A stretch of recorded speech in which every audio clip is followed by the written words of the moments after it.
Hello friends, I'm Nisha Sharma, Associate Professor, Department of English. Wish you all a very happy Diwali. The topic under discussion today is a critical appreciation of Syed Amanuddin's poem Don't Call Me Indo-Anglian.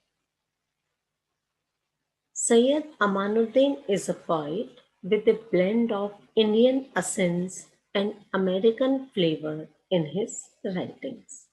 He writes about human experiences, and each of his work has a deep emotional fervor in it.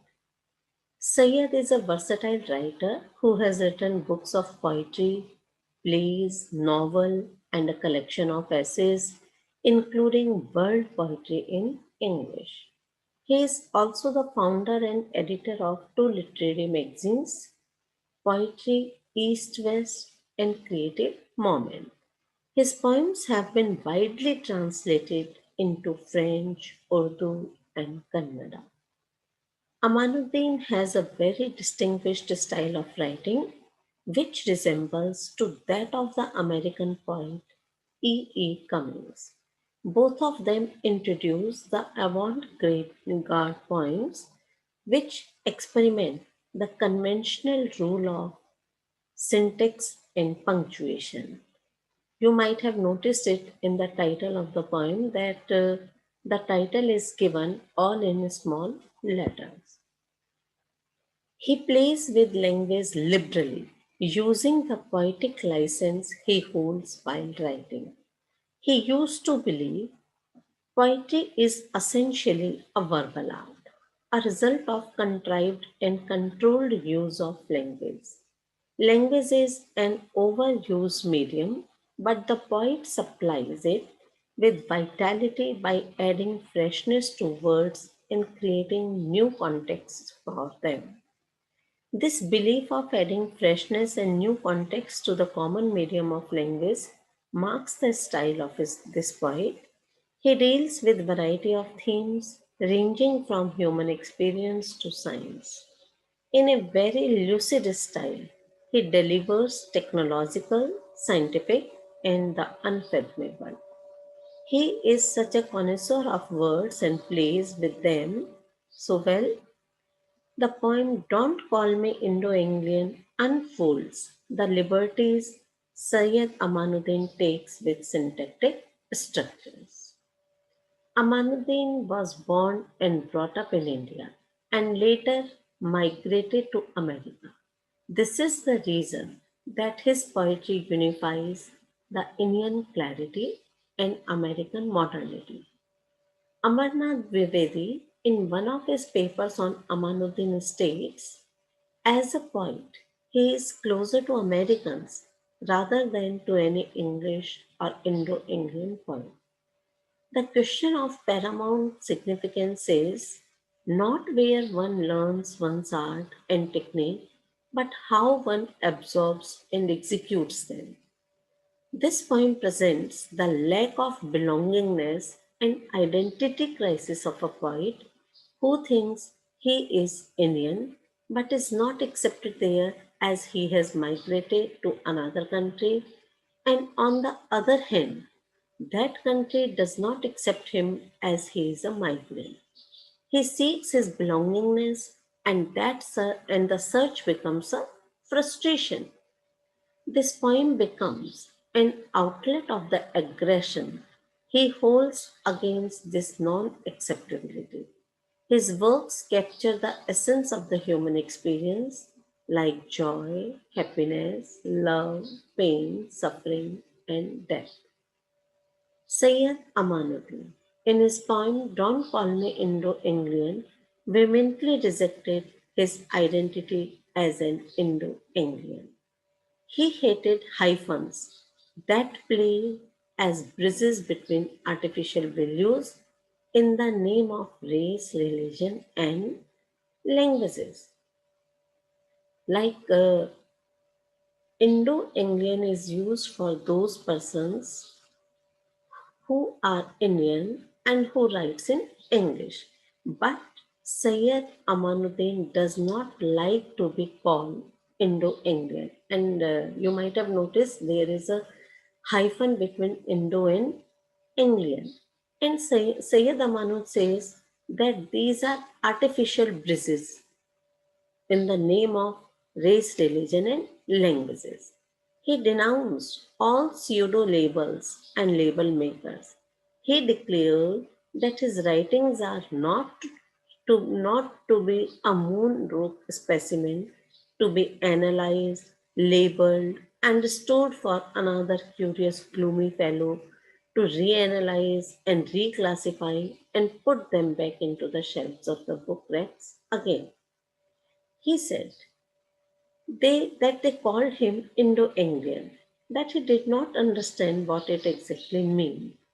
Though he was migrated to America, he nostalgically recalled his hometown, Mysore, and its important landmarks like Kaveri River, Chamundi Hills, Deity Chamundi, who slain the demon, and haunting music of Vrindavan fountains.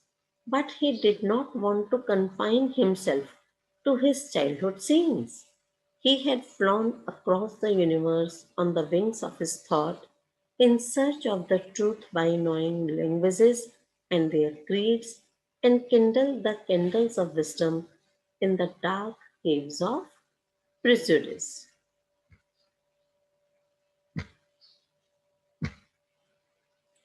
Even then, they called him Indo Anglian by the mistaken misfortune folk classify him with a small group of writers, which made him cloistered and crippled. Though he was able to roam with Kalidas and Kabir, he could go on a spiritual journey with Dante and meditate with Khayyam on the mathematics of existence. He could sing the songs of anguish of love with Ghalib, or even he could drown with Lipo kissing the moon's reflection in the river.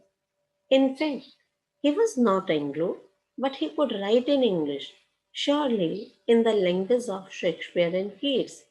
But his name was categorized as Indo Anglian, which was just confined to a few men of letters.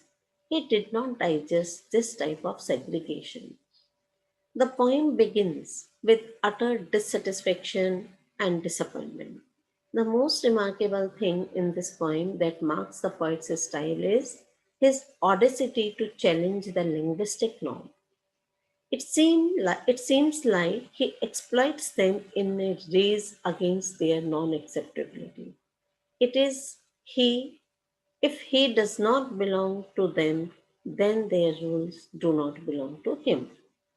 Amanuddin presented in his poem Don't Call Me Indo-Indian a clear picture of what he feels about his hybridized identity.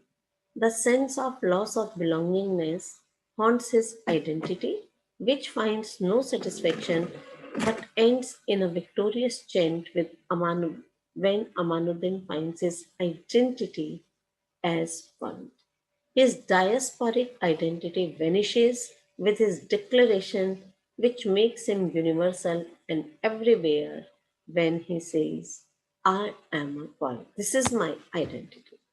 I have lived 40 centuries under various names. I am now Amanuddin. Negation. The title itself suggests his inner fury, which starts with a negation. Negation is denial. Don't call me Indo-Indian. This negation comes like a threat to the addressee, something like, don't dare you call me Indo-Indian. The most remarkable thing that marks the poet's style is his audacity to challenge the linguistic norms. It seems like he exploits them in a race against their non acceptability. If he does not belong to them, then their rules do not belong to him. In a similar fashion of John Donne, he opens his poem with a very abrupt declaration. No, I don't want to be a hodgepodge of culture, a confusion of language, a nullity of imagination, an abortive affair between an Indo and an Anglo. He denounces being addressed as an Indo-Indian in a staccato speech pattern He designates the word Indo-Anglian as a hodgepodge of culture, which suggests lack of belongingness to either of the culture. An abortive affair. This alliterative labeling unfurls the flight of imagination of the poet. It seems he feels himself illegitimate when somebody assigns him as Indo Indian, and it aborts his identity as an individual. His uses of negative words like hodgepodge, confusion, nullity, and abortive unveil the disgust he feels towards this signature word, Indo Indian. His repression can be sensed in his overuses of plosives like D, K, G, G, and B. The title itself consists of three plosive sounds starting from D in taunt, K in call, etc. Orthographic experiments. Amanuddin, like E. E. Cummings, challenges the linguistic norms with his orthography in his writings. He breaks all the conventional standards of English writing, such as spellings, hyphenation, capitalization, word breaks, and punctuation. Capitalization. When it comes to capitalization, Amanuddin ignores the set norms to capitalize the first letter of sentence, the singular first person pronoun, and the proper pronouns. He opens his poem with a small, non capitalized no and continues to write in the same manner. He does not even capitalize I or the proper nouns like the name of Indian poets Kalidas and Kabir, Italian poet and philosopher Dante, Persian poets Khayyam and Ghalib, and Chinese poet Li Bu. Capitalization denotes significance, and Amanuddin's ignorance of it suggests nothing is significant for him except one thing, that is, point. He has only one word capitalized in his poem, and that is when his identity crisis satiates. He capitalizes the whole word to emphasize its significance in the poet's life. According to him, Amanuddin is not his identity, but being a poet is. The complete absence of punctuation in the entire poem shows strongly the urgency to vent out his aggression and frustration or of the repression of anger that he has been undergoing for a long time. The impact of the British colonialism on the language and psyche of people has been taken into account.